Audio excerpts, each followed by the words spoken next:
It was a real back and forth about who would be on this mission, who wouldn't be on this mission. The Dirty Dozen obviously came to mind. Everybody has a good reason to hate everybody else. I mean, it's definitely got that, gathering together these kind of misfits. A bunch of our favorite characters, many of whom have never been on screen together, but who all find themselves at the end of the world for one reason or another. And so getting Tormund back in the picture, the Hound and Jon and Beric and Jorah, it's a fun group. The sequence had been so well conceived on a visual level by Alan and his team.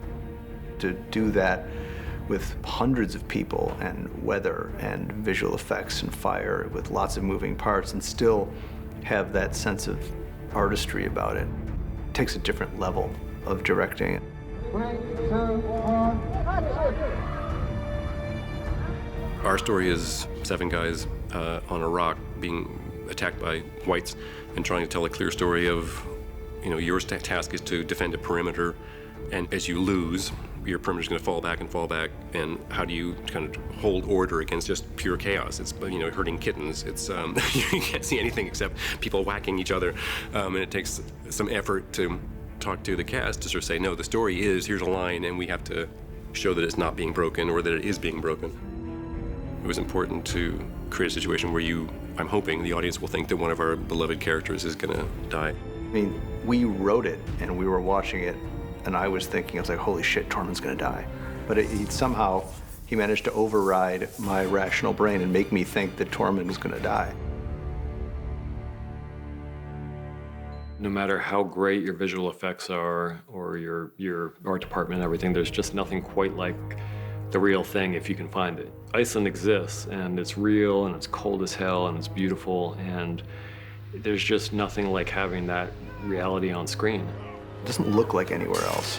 Half the time it doesn't even look real, and I worry that people are gonna think the blues of those glaciers are some kind of cheap special effect. The more spectacular looking it is, the more difficult it is to shoot there. I think there's a sort of kick bollock scrambleness to filming out here, where you have such limited daylight and you have conditions which are like this or worse. It just gives it a sense of reality, In the world of Thrones, it's great coming to these landscapes that just really kind of arc back in time and take you to something very, very brutal and barren. There's an extent to which nothing ever surprises you on this job anymore, but this, you still can't help but be impressed by this. I mean, it's nuts.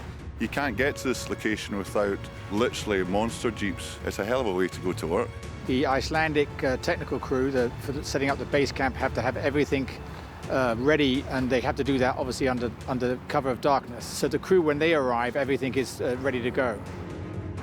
When we're shooting on the glacier, everyone's got the crampons strapped onto their boots because otherwise you'll slip, and even with the crampons, we had a bunch of guys falling and banging themselves up, but luckily no major injuries this year.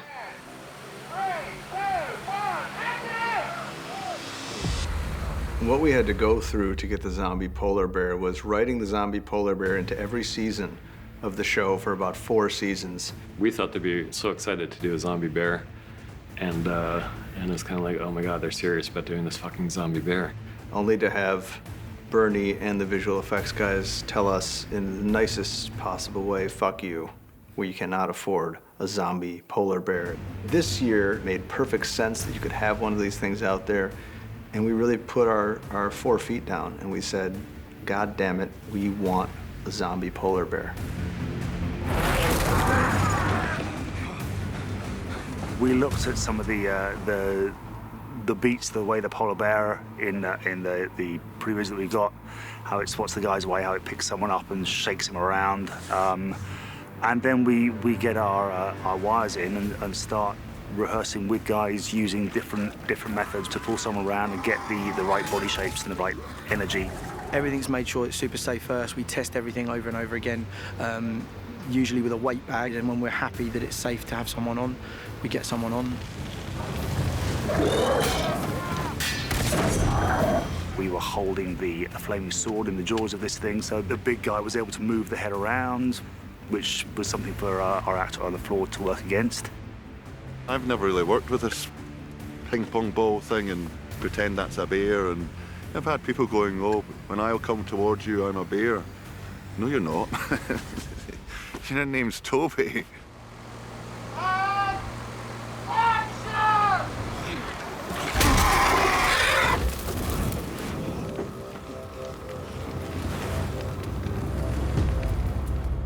most of the heavy lifting of the sequence. That was all in Wolf Hill Quarry in Belfast. It's one of those things where, you know, when you film something in another location and then you're responsible for finishing that location off somewhere else, you have to really do your homework and try and make sure that you match it as best you can so that then Alan would have an entrance for the characters. When you stand up on the top and look down, it was like we were building, I don't know, an airport or something. The scale of it is enormous. We build nature. No, sometimes I walk out there and I think we're crazy people. We had a really tricky time trying to work out what a frozen lake looks like and how we can achieve that. And that went from a compacted quarry floor to putting concrete down to a nice flat finish, and then there had to be hues of colour that had to be added to that. Then we had to work out how the ice would look, trying to make that look three-dimensional and as if it was transparent ice. All these things were really, really tricky. Stop!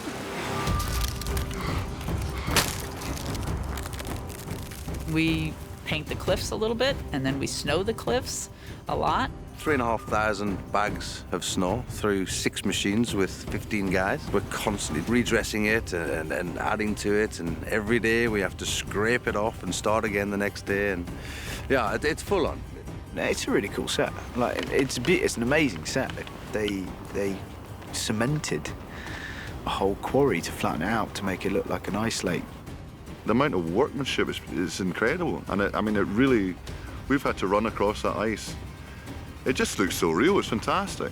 I thought it was a real lake. Then I understood that they have made this for this sequence. Yeah, it blew my mind. This amount of people, and when the camera rolls, everything just sort of comes together at precisely the right time. Original intention was to dig out the areas on location where people would need to fall through the ice. And then it became clear to everyone that probably the temperatures were going to be so terribly cold. We figured out if we use motion control, then we could achieve it on stage. Where the whites fall for the ice, we're doing those as separate set pieces, and then building rigs to drop underneath the ice to take the weight of the actors and then allow them to drop through. You know, even though we've got 10 guys falling in while the camera's moving, by the time we're finished, we've got 100 guys falling in and the camera's moving 5 times as far. Everyone's always like, oh, you get to shoot in a tank, great. No. It's the end of the season and I get plunged into cold water with a full costume on. It's gonna be miserable.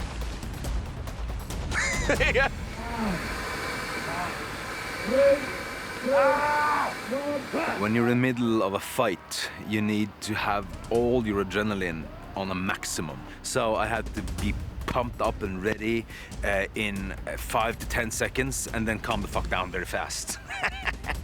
You've got to loosen up. You've got to be ready for a fight. With a big Norwegian and we're both looking at you. Ah! Ah! Ah! Even the extras are so into it. They're One of our heroes gets chased to the top of the island. The higher edge is about 11 foot from the frozen lake. Big trust thing because I'm falling into the guys. The guys are catching me off the end of the rock, opposed to where you'd normally do falls into boxes or an airbag.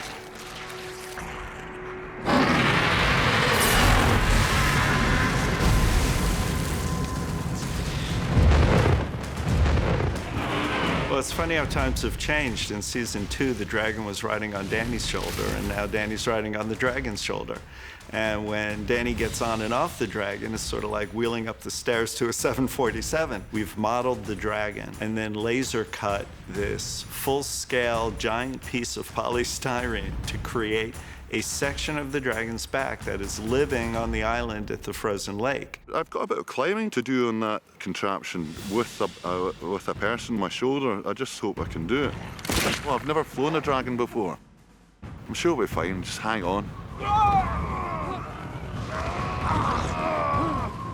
This year, things are a little bit beefier. We have a bigger motion base. We have a bigger buck. It's a lot harder, especially for Amelia.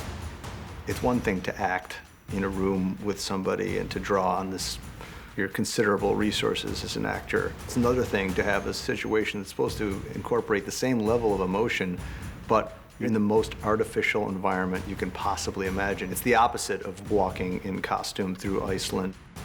You know, the harder the challenge, the more I relish it. But this really, you're like, can I just even maybe have like, you know, like a screen with like clouds or something? Like, I've never flown on a Draken. And to just harness that power, can you even imagine? The fire column slicing the ice, we wanted to make sure that it looked like a cutting torch, and it's exploding the ice, atomizing the ice immediately. So we worked with Sam's team again, and when you see it, you know, it really is awesome.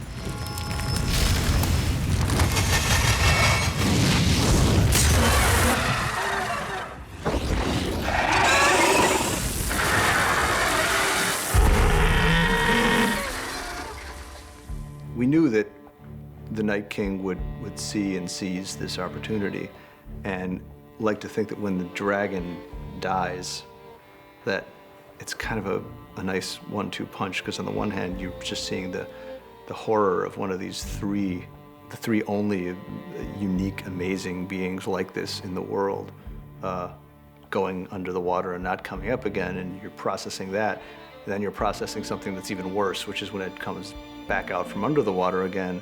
The eyes of the White Walkers and the Whites have been such a prominent feature of the show, and a lot of work has gone into the specifics of how the eyes look, and to see that hopefully iconic image at this point blown up to the size of, you know, a beach ball, that seemed like it was an inherently crowd-pleasingly oh shit moment for everybody.